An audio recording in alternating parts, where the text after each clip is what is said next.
I talked to an executive last month. She's been in her industry for over 20 years. She's led major teams, delivered results every single quarter. And she told me, and I'll never forget the way she said it. She said, I feel like I'm disappearing. And my friend, she's not alone. Over the past 18 months, I've worked with hundreds of executives and founders and leaders, and the same feeling keeps coming up, maybe in different words, like opportunities just aren't finding me anymore. I used to get recruited, now it's quiet. I'm doing the best work of my career and no one seems to even notice. Now, these are not underperformers that I'm talking to. These are the smartest, most capable people in the room, and they're getting passed over. Not because they're doing something wrong, but because the rules changed and not too many people are talking about. Now, if you don't know who I am, my name is Casey Brown, and I help executives, founders, and leaders build their personal brand. And a lot of my focus right now is on LinkedIn, super bullish on the platform. But I've seen this shift happen in real time. Who adapts and who doesn't, and what happens to each group. And what I'm about to share with you, it might be uncomfortable, but this conversation is important because there's a specific thing that's replacing competence and the deciding factor for who gets the next opportunity. And most executives and leaders have no idea it's happening. And I'm going to show you exactly what it is, why it's happening, and the exact playbook to get ahead of it. And I'll tell you right now, the data I am about to share later in this video, the actual numbers from my clients, that is going to make this shift feel real in a way that is very hard to ignore, my friend. And I get this question all the time. Casey, why do you put all this stuff out there for free? All these guides, all these videos? And my friend, it's because there's enough out there for us to all win. And the executives who see this shift early, they're the ones who are going to come out ahead. So whether you work with me or watch another video or not, I want you to understand what's happening. Now, over the next 15 minutes, I'm going to break down the actual shift, show you why the old playbook is failing even top performers, and give you the exact strategy to become what I like to call discoverable, which is the new competitive advantage. Now, for the last 30, 40, 50 years, the playbook for executives and leaders was pretty straightforward. You go to a great school, you get into a great company, you build something great, you work hard, and you deliver results. You build relationships internally, and over time, opportunities just start flowing to you. Competence plus delivery plus time, that's the formula. And for a long time, it worked. If you were good at your job, people just noticed. Word got around. Headhunters called, VCs called, boards recruited. But something shifted, and it didn't happen all at once. It happened gradually, which is why a lot of people didn't even notice. Now, here's what changed. Decision makers stopped relying on referrals alone, and they started doing their own research. They started Googling you before the meeting. They started checking your LinkedIn before the interview. They started asking questions that your resume could never answer. Because transparently, there's more that we can learn about somebody on the internet than the resume. And they weren't just asking, can this person execute? But what does this person stand for? Can I explain their value to someone else? Do they exist outside of their title or their company? And this is the part that trips people up, because if you're somebody who's just been head down doing great work for 15 or 20 years, you might have an incredible track record, incredible results, incredible relationships, but outside your company or your organization, silence. And I call this the competence trap. You got so good at doing the work that you never built the signal around the work. And in 2026, the signal matters as much as the substance. Now, I know what some of y'all are thinking. Casey, I am not trying to be an influencer. I'm not trying to be a LinkedIn content creator. That's not who I am. And I hear you. Stick with me, because that's not what I'm saying at all. It's not who I am at all. What I'm describing is something very different. And I'm going to get to exactly what it looks like in just a few minutes. But first, I need to show you why the shift is hitting even the best performers, and why the shift almost even got me. Now, here's what's actually happening in the market right now. And the thing is, most executives and leaders and founders, they don't see it because they're just too close to it. You know, you're too close to something, you can't see the surrounding areas. Now, we've moved from what I call a relationship economy, where who you know determines what opportunities find you, to a discoverability economy, where whether you can be found determines what opportunities find you. Now, do not get me wrong here. Relationships still matter, and I believe are the cheat code to life, but they're no longer enough enough on their own. Here's a scenario I've seen play out dozens of times in the last year alone. Two executives or leaders, same level, same industry, comparable track records, and one of them has a visible presence. She posts on LinkedIn twice a week. She shares her IP, her frameworks. She has a clear point of view on her industry. And the other has a pristine resume and great internal relationships, but no external presence. A board seat opens up. A consulting opportunity surfaces, a keynote invitation goes out. Who do you think gets the call?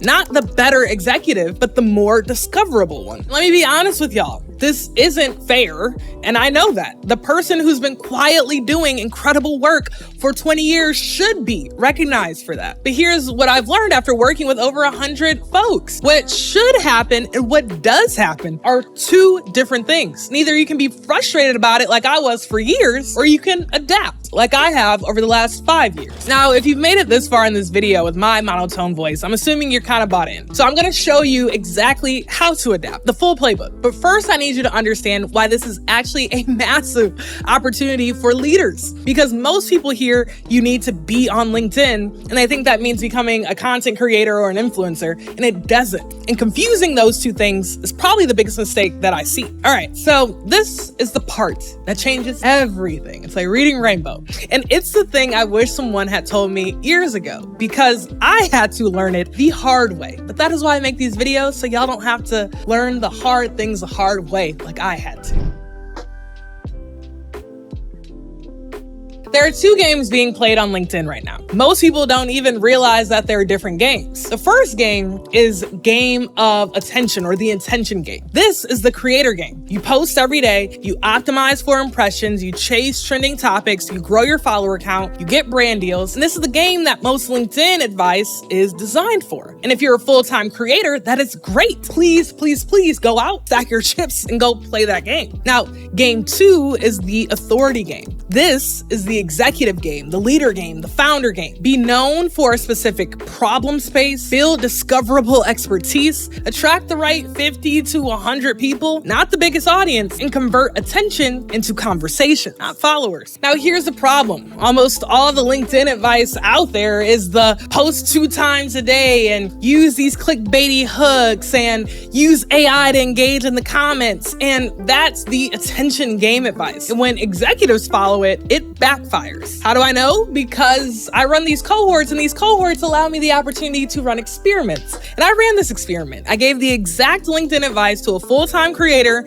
and to a senior leader. Same playbook. The creator grew, the executive stalled. And it wasn't because the executive was bad at content. It's because the advice was wrong for them. The creator was rewarded for entertainment value and reliability. The executive was penalized for dumbing down their expertise. They fell into what I like to be called the beginner expert trap, where they either oversimplified to the point of losing credibility, or they spoke only to peers in jargon that no one else understood. If that sounds familiar, keep watching this video, because you've probably seen this happen. An executive or leader starts posting on LinkedIn, and suddenly they just sound like a motivational poster. Teamwork makes the dream work. And you think, this person has a $50 million company. Why do they sound like a freaking Hallmark greeting card? Now, that's the attention game, corrupting the authority game. And it's why most leaders on LinkedIn actually fail. Remember what I said earlier about the executive who told me she feels like she's disappearing? Now, this person, she had come to me because she's tried LinkedIn before, and she followed all of the creator advice.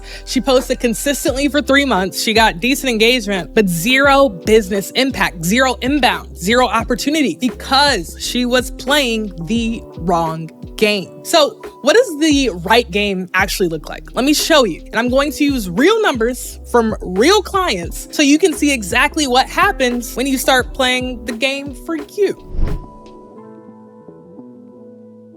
All right, so here's the playbook. This is not complicated. It's 3 things. But most people, especially the ones watching this video, will never do them because they require a different kind of discipline than what leaders and founders and executives are used to. Step 1 is the positioning before content. This is the one that everyone skips. They go straight to the, what should I post, without answering, what do I want to be known for? Before you write a single post, my friend, you need to answer one question. If somebody Googled your name and spent 30 seconds on your LinkedIn, could they explain what you do and why it matters to a specific person? If the answer is no, and be honest with yourself, because for most leaders it is, then that is your first priority. Not content, not posting, not comments, positioning. I worked with a client, Marie. Now, she's a professor and a researcher with 5 different roles, 5 jobs. Now, she's brilliant at all of them, but no one could explain what she was about. Now, we found her through line, the one thing that connected all 5 roles. And within 90 days, she closed $120,000 in contracts and speaking invitations.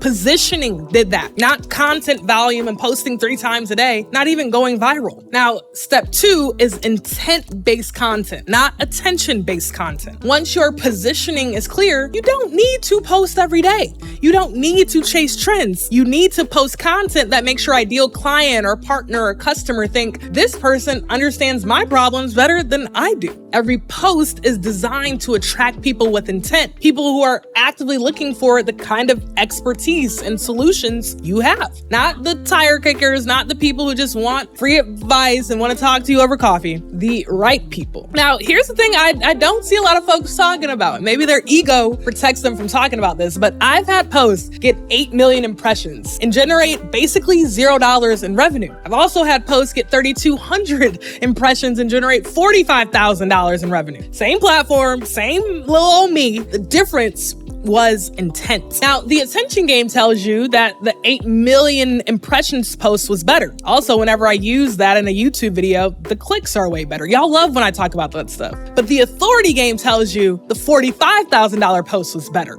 And I like that game. And I promise you, the authority game is right. Now, step 3 is a clear conversion path. Now, this is the part that a lot of leaders and executives and founders, they skip this. They post great content, they get good engagement, and then nothing. Because there's no path from, I liked your post, to let's work together. Now, you need 3 things in your conversion path. A lead magnet, or something valuable you give away for free that just captures their email. A nurture sequence, a way to build trust over time. And a clear offer. What's the thing you're ultimately trying to sell or create or generate from LinkedIn? And let me be honest with y'all, something that I see a lot of leaders resisting because it feels salesy or beneath them or cringe. And I need you to hear me from this because I used to be like this as well. You are not bothering people by sharing what you know. You're not being pushy by having a system. You're being responsible with your platform and your expertise. The world doesn't need more brilliant people hiding in their org chart or behind their companies.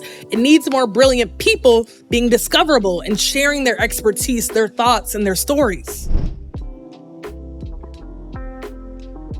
Let me show you what happens when leaders actually listen to a video like this and actually start making the shift. Because I don't want this to just be theoretical. I want you to see the numbers. And I'll tell you right now, I've put together all these guides and frameworks to help you go from being the best kept secret in your industry. And if you want all of that, again, I put all this stuff out there because there's enough out there for us to all win. So if you want that, you'll find the link in the description. Now, Marie, the professor with 5 roles, closed $120,000 in 90 days after we fixed her positioning. Chloe joined our program and closed $65,000 in her first 2 weeks, then raised her prices by $10,000 and closed another one, and over $125,000 in less than a month. Sharon saw her impressions jump 428%. But more importantly, she got invited to speak at a conference in Paris. She got asked to mentor somebody that she admires, and somebody who used to disagree with her publicly, privately DMing her to say how much they actually respect her content. Now, Olga, she's a writer. She got an email from an agent at a major literary agency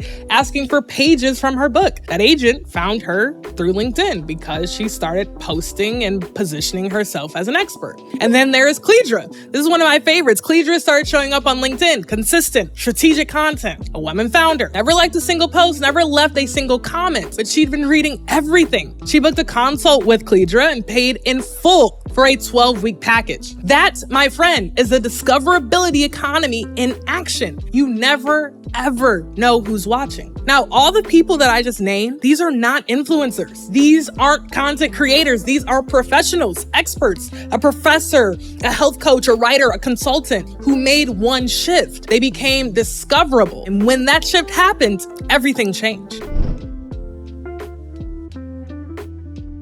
Here's what I need. Like, if you turn off this YouTube, here's just the only thing I need you to take away here. And it's bigger than LinkedIn. It is bigger than social media. And this is about leverage. For decades, founders and leaders have built leverage through titles, through VC funding, through institutional affiliation. You were the VP at Goldman or director of Google or Y Combinator founder. That was your signal, and that institution gave you credibility. But we're moving into a world where individual reputation carries more weight than institutional affiliation, where your personal brand is your leverage, where being known for something specific gives you pricing power, negotiating power, optionality, increases your deal flow, increases the customers that purchase with your company. Your personal brand is your insurance policy. Your personal brand is your retirement plan. Now, the executives and leaders who figure this out in 2026, they're going to have an ginormous, is this even a word? Ginormous advantage. Not because they're better than anyone else, but because they'll be the ones who are findable when opportunities are looking. The shift is not coming, my friend. If you're watching this video, you know the shift is already here. But the question now is, are you adapting